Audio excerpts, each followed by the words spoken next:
E așa de bun și drept, a toate înțelept.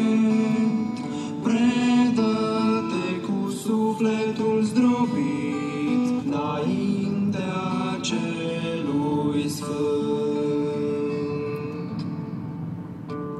O suflete, stai liniștit, căci El te-a scos din foc.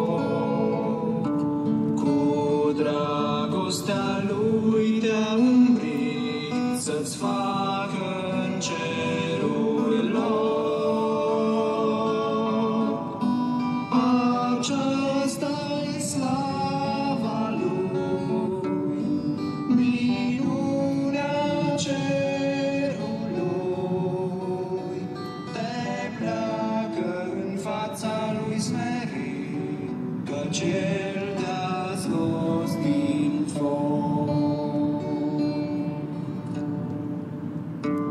O suflete, stai liniștit înaintea